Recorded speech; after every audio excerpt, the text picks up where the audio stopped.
to victory through the heavy blue and crimson lines. Fascinated, Amory watched each rank of linked arms as it came abreast, the faces indistinct above the polo shirts, the voices blent in a paean of triumph, and then the procession passed through shadowy Campbell Arch, and the voices grew fainter as it wound eastward over the campus. The minutes passed, and Amory sat there very quietly. He regretted the rule that would forbid freshmen to be outdoors after curfew, for he wanted to ramble through the shadowy scented lanes, where Witherspoon brooded like a dark mother over Wig and Clio, her attic children, where the black Gothic snake of Little curled down to Cuyler and Patton, these in turn flinging the mystery out over the placid slope rolling to the lake. Princeton of the daytime filtered slowly into his consciousness, West and Reunion, redolent of the '60s, 79 Hall, brick red and arrogant, Upper and Lower Pine, aristocratic Elizabethan ladies not quite content to live among shopkeepers, and, topping all, climbing with clear blue aspiration, the great dreaming spires of Holder and Cleveland towers. From the first he loved Princeton, its lazy beauty, its half-grasped significance, the wild moonlight revel of the rushes, the handsome, prosperous, big-game crowds, and under it all the air of struggle that pervaded his class. From the day when, wild-eyed and exhausted, the jerseyed freshmen sat in the gymnasium and elected someone from Hill's School class president, a Lawrenceville celebrity vice president, a hockey star from St. Paul's secretary, up until the end of sophomore year, it never ceased, that breathless social system, that worship, seldom named, never really admitted, of the bogey big man. First it was schools, and Amory, alone from St. Regis's, watched the crowds form and widen and form again. St. Paul's, Hill, Pomfret, eating at certain tacitly reserved tables and commons, dressing in their own corners of the gymnasium, and drawing unconsciously about them a barrier of the slightly less important but socially ambitious to protect them from the friendly, rather puzzled high school element.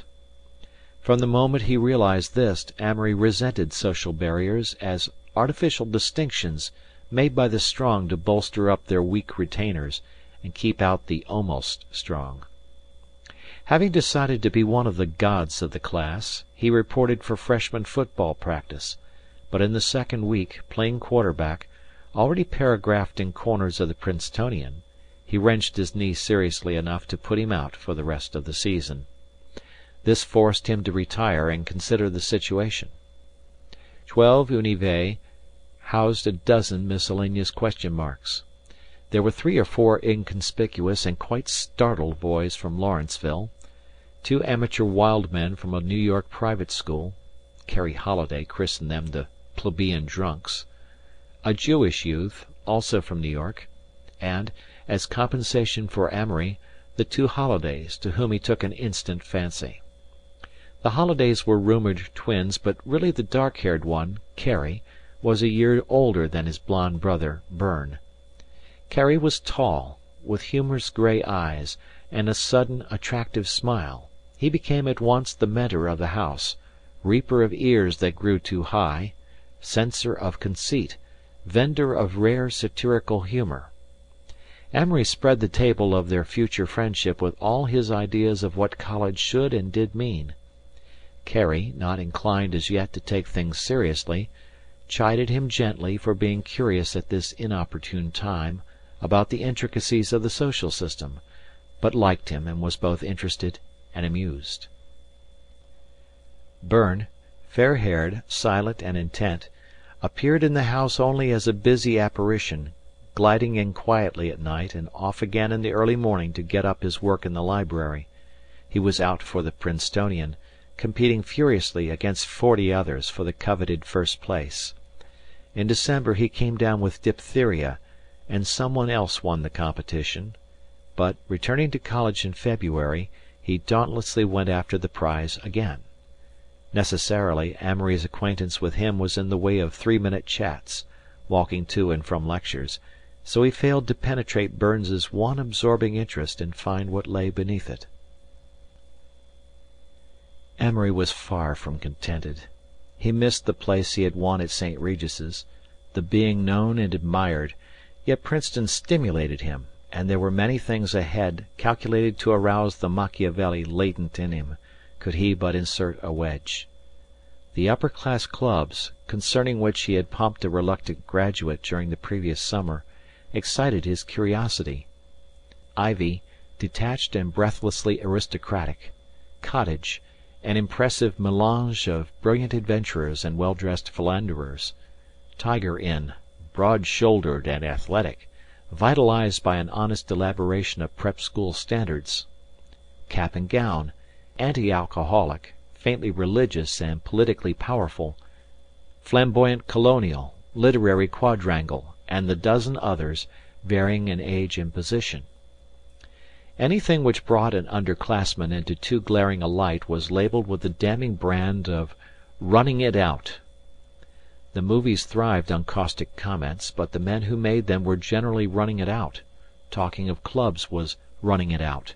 Standing for anything very strongly, as for instance drinking parties or teetotaling, was running it out.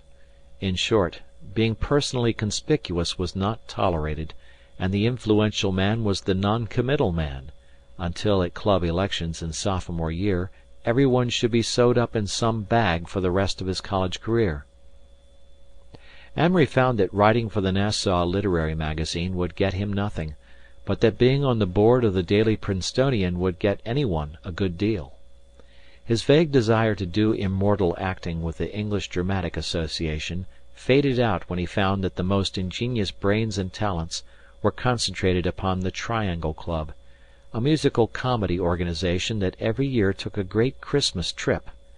In the meanwhile, feeling strangely alone and restless in Commons, with new desires and ambitions stirring in his mind, he let the first term go by between an envy of the embryo successes and a puzzled fretting with Carrie as to why they were not accepted immediately among the elite of the class. Many afternoons they lounged in the windows of 12 Univ and watched the class pass to and from Commons, noting satellites already attaching themselves to the more prominent, watching the lonely grind with his hurried step and downcast eye, envying the happy security of the big school groups. "We're the damned middle class, that's what," he complained to Carrie one day as he lay stretched out on the sofa, consuming a family of Fatimas with contemplative precision. "Well, why not? We came to Princeton so we could feel that way toward the small colleges. Have it on them. More self-confidence, dress better, cut a swath." "Oh, it isn't that I mind the glittering caste system," admitted Amory. "I like having a bunch of hot cats on top. But gosh, Carrie, I've got to be one of them." "But just now, Amory, you're only a sweaty bourgeois." Amory lay for a moment without speaking. "I won't be long," he said finally. "But I hate to get anywhere by working for it. I'll show the marks, don't you know." "Honourable scars." Carrie craned his neck suddenly at the street. "There's Langueduc, if you want to see what he looks like, and Humbird just behind." Amory rose dynamically and sought the windows.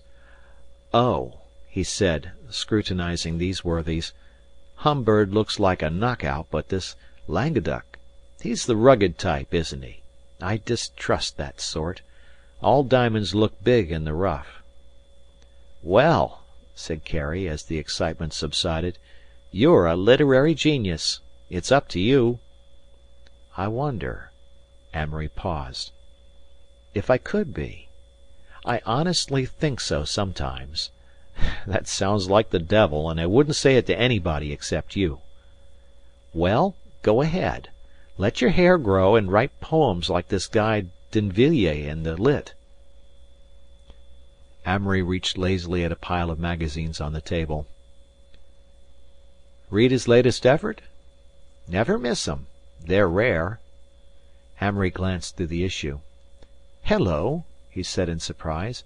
"He's a freshman, isn't he?" "Yeah." Listen to this. My God! "A serving lady speaks. Black